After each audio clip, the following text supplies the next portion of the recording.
పొంగిపోయి అసలు దేవుడు ఉన్నాడా లేదా, ఎందుకు అసలు వీళ్ళని పూజించాలనే స్థితి నుంచి దేవుడు ఎక్కడో లేడు, మనలో ఉన్నటువంటి ఆత్మవిశ్వాసమే. మనలో ఆత్మవిశ్వాసం ఎవరిలో నిండుగా ఉందో వాడి చరిత్ర ప్రపంచ చరిత్ర అని చెప్పింది ఆయన. ప్రపంచ చరిత్ర ఎక్కడో లేదు. ఈ ప్రపంచ చరిత్ర ఎవరిదే అంటే ఎవరు మెండుగా వాడిలో ఆత్మవిశ్వాసం ఉన్నదో వాడి యొక్క ఈ జీవిత చరిత్రలే ఈ ప్రపంచ చరిత్ర. కాబట్టి మీకేం కావాలో తెలుసుకొని మీరు మీ శక్తిని వినియోగించండి. దేనికోసం వినియోగించండి? ఇతరుల ఆనందం కోసం వినియోగించండి, పేదవారి కోసం వినియోగించండి, కష్టాల్లో ఉన్న వారి కోసం వినియోగించండి. మీరు మీ కష్టాల్లో నుంచి బయటపడండి. ముందల ఫస్ట్ చేయాల్సిన పని ఏంటంటే ఏ పరిస్థితుల్లో కూడా ఆనందంగా ఉండటమే నువ్వు చేయాల్సినటువంటి స్థితి. అసలు నీ కష్టాలే లేవు. వాస్తవానికి ఇవన్నీ భ్రమలు. ఇవన్నీ లోకంలో నీకు ఇచ్చేటటువంటి భగవంతుడు ఇచ్చేటటువంటి మనకు ఒక పని, రావడమని నవ్వమని ఇవన్నీ కళలు. ఈ కళలు అనుభవించడానికి మనకి భగవంతుడు ఆయన మనకి ఇచ్చేటటువంటి క్రియలు. ఈ క్రీడను సరిగ్గా ఆడు. నువ్వు ఆయన మనకి ఇచ్చేటటువంటి బహుమానాలు ఇవన్నీ. ఆయన చెప్పినటువంటి మాటలు ఏమిటంటే కష్టాలు సుఖాలు ఇవన్నీ కూడా నువ్వు సుఖం నీకు ఇస్తే ఎలా జీవిస్తావు, ఆ సుఖాన్ని దేనికి వినియోగిస్తావు. అలాగే కష్టం వస్తే ఆ కష్టాన్ని నువ్వు ఎలా తీసుకుంటావు. ఆయన చెప్పిన మాట ఏమిటంటే నీకు సుఖం వస్తే నలుగురికి పంచు, కష్టం వస్తే దాన్ని ఎదుర్కోవడానికి నువ్వు ఒక్కడవే సంసిద్ధుడు పోయి దాన్ని తొలగించుకునేటటువంటి శక్తిని నువ్వు సంపాదించుకో. ఆ శక్తి నీలోనే ఉంది, ఈ శక్తి నీలోనే ఉంది. మొత్తాన్ని జీర్ణించుకొని ఏ కష్టాన్నైనా జీర్ణించుకొని తట్టుకోగలిగే శక్తి ఉంది. అలాగే దానివల్ల వచ్చినటువంటి లాభాన్ని 10 మందికి పంచేటటువంటి స్థితి నీలోనే ఉంది. అందుకని ఆయన ఊరికనే మాటలు చెప్పి కూర్చోవాలి. ఆయన గొప్ప వ్యక్తిగా ఎందుకు మనం ఈరోజు తీసుకోవాల్సిన పరిస్థితి వచ్చిందంటే ఆయన కలరా వస్తే అప్పుడు మొన్న కరోనా వచ్చినట్టే వచ్చినప్పుడు వేల మంది చనిపోయారు కలరాలో. అట్లాంటి పరిస్థితుల్లో ఈయన కొంతమంది యువకులను పోగేసుకొని వాళ్ళందరి దగ్గరికి పోయి వాళ్ళు ముట్టుకొని పట్టుకొని అసలు వాళ్ళ చుట్టాలు అయితేనే వాళ్ళు దూరం వెళ్ళిపోతూ ఉన్నారు. కలరా ఒకరి నుంచి ఒకరికి వచ్చి అది ఎంతోమంది ప్రాణాలు వదిలేసిన పరిస్థితి. అలాంటి పరిస్థితుల్లో మరి ఆయన కొంతమంది యువకుల్ని తీసుకొని వాళ్ళందరినీ చేరదీసి వాళ్ళకి కావాల్సినటువంటి మందులు వేయటం, ఆహారం వేయటం, వాళ్ళ దగ్గరగా వాళ్ళకి పోయి సపరీలు చేయటం, ఇలాంటి సేవ అనేది చేయాలి అని అనేది. అలాగే మతం విషయంలో కూడా ఒక మతం నీకు అర్థమైతే ఏ మతాన్ని నువ్వు తిరస్కరించు. నా భారతదేశం ఒకటే నేర్చుకుంది, అన్ని మతాలను తనలో కలుపుకుంది. అన్ని మతాలను కలుపుకున్నటువంటి తత్వమే భారతీయ తత్వం, అది హైందవ తత్వం. హిందూ అనేటటువంటి వాడు ఒక్క దేవుడే కాదు, ఈ ప్రపంచంలో ఉన్నటువంటి మంచితనాన్ని మొత్తం కూడా తనలో కలుపుకున్నాడు. చెట్టును పుట్టను గొట్టని మనసులో ఉన్నటువంటి అన్ని భావాలు నావేనని అర్థం చేసుకున్నటువంటి ఔన్నత్యాన్ని పొందినటువంటి మతమే నా హిందూ మతం. మీరు చెప్పినటువంటి దయా కరుణ జాలి క్రీస్తు మహాప్రభు కూడా మహాత్ముల్లో ఒకడు. ఎవరు మాకు అన్యులు ఎవరు లేరు, ఈ ప్రపంచంలో అన్ని మతాలు మాలో కలుపుకోవడానికి మేము సిద్ధంగా ఉన్నాం అని చెప్పేసరికి వాళ్ళు ఒక్కసారే వాళ్ళకి అప్పుడు దాకా ఏం జరిగిందంటే మా మతం గొప్పది, ఆ మతంలో ఈ తప్పు ఉంది, ఈ మతంలో ఆ తప్పు ఉంది అని చెప్పి చెప్పటం వాళ్ళు వినటం జరిగింది. ఏనేం చెప్పిందంటే అసలు ఏ మతంలో తప్పు లేదు, ఒప్పు లేదు. ఆయా మతాలన్నీ ఆయా అవసరాలు వచ్చినాయి. ఈ మతాలు కాదు, రానున్న రోజుల్లో కోటాను కోట్ల మతాలు వచ్చినా కూడా తప్పేం కాదు. ప్రతి వ్యక్తి వాడి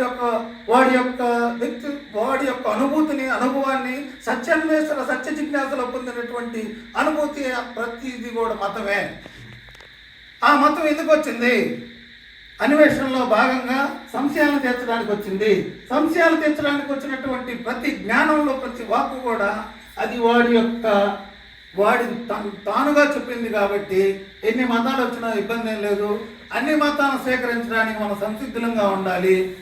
ఆ మతం ఆయా అవసరాలు తీర్చడానికి వచ్చింది. కాబట్టి ఒక మతాన్ని నువ్వు అర్థం చేసుకున్నట్లయితే ఏ మతాన్ని వర్తించేటటువంటి అవసరం లేదు.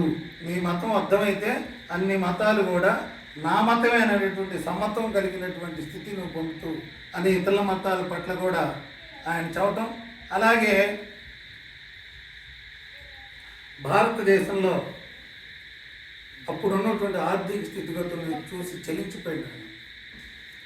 అసలు ఈ దేశంలో ఆడవాళ్ళు ఇప్పుడు ఉద్యోగాలు చేస్తూ ఉన్నారు. ఎప్పుడు 160 సంవత్సరాల క్రితం వాళ్ళు ఉద్యోగాలు చేస్తా వాళ్ళు ఈయన ఇబ్బందుల్లో ఉంటే ఇలాంటి జ్ఞానిని వదిలిపెట్టకూడదు, ఈయన యొక్క భావాలని ప్రపంచానికి అందించాలి అని కొంతమంది స్త్రీలు వాళ్ళందరూ కూడా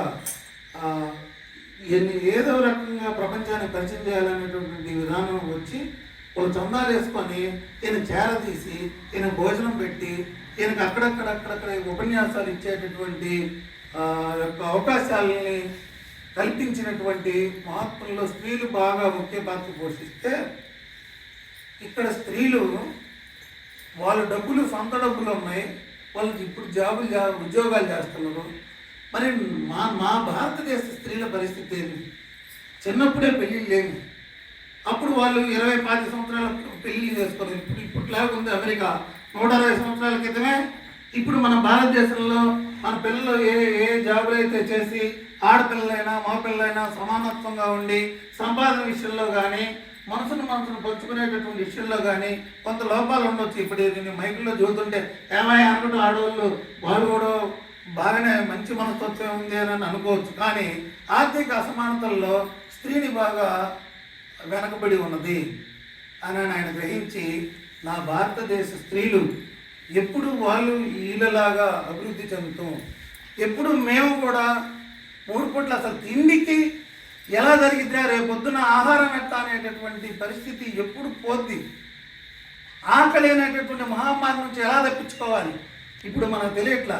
ఆయన ఒక పూట ఆహారం నేను తినకపోతే మా ఇంట్లో వాళ్ళు తింటారు కానీ తీసుకొని వచ్చి ఆ బియ్యం అక్కడ పెడితే తిన్నావా అంటే తిన్నాము, ఇప్పుడే మా ఫ్రెండ్స్ అందరూ భోజనం చేసాం, ఇవాళ వాడు పార్టీ ఇచ్చిండు, వాడు ఇంటిపోతుండు, వాడు అడిగిపోతుండు అని చెప్పి వాళ్ళు తినలే అనుకొని వాళ్ళకి 2-3కే వాళ్ళు కూడా తట్టుకుంటేనే సరిపోద్ది. ఆ మిగిలిన 4 కూడా వాళ్ళ అమ్మ కాక మళ్ళీ ఇంకొక 3 ఉన్నారు, వాళ్ళ ముసలమ్మ వాళ్ళ అమ్మమ్మ ఉంది. మరి వాళ్ళందరూ తిరగాలంటే ఈయన మరి నేనే తింటే ఎట్టని చెప్పి ఉన్నది కొద్దిగా వాళ్ళు పెట్టి ఈయన మంచినీళ్ళు తాగి ఆకలి అనేది అంత పరిస్థితి మనకు కూడా గుర్తుంది. మనం చిన్నప్పుడు ఇప్పుడు అన్ని వసతులు ఉన్నాయి. ఒకప్పుడు భోజనానికి పోతే ఒక మాంసం ముక్కో లేదేదో ఏదన్నా ఒక వెరైటీ స్వీట్ ఏదన్నా కొద్ది దొరికితే మళ్ళీ వేయరా అంటే వాడు వేయడు. ఇంకేం చేస్తావు, ఇదేలే ఇంక ఎట్టున్నా మనకు దొరికింది అని చెప్పి అనుకొని దాన్నే కలుపుకొని అన్నంలోనే మళ్ళీ పరమాన్నం పోతే దూరని కట్టేసుకొని ఆహారాన్ని ఎంత ఆత్మీయతగా ఆప్యాయతగా మళ్ళీ దొరికిందో లేదో అని చెప్పి, మరి మీ అందరు గుర్తే ఉంటుంది. మనం అంతా సమానమైనటువంటి వయసు ఉన్నటువంటి వాళ్ళం కాబట్టి మరి అరే మధ్యాహ్నం ఇవాళ బంతి భోజనం అందుకని ఇప్పుడే తినబాకు అని చెప్పేవాళ్ళు. మా అమ్మ అయితే చెప్పేది నాకు, ఇవాళ మధ్యాహ్నం బంతి భోజనం ఏం తినబాకు, బాగా తినాలా, ఎందుకంటే ఒక పప్పు అన్నం పెడతారు.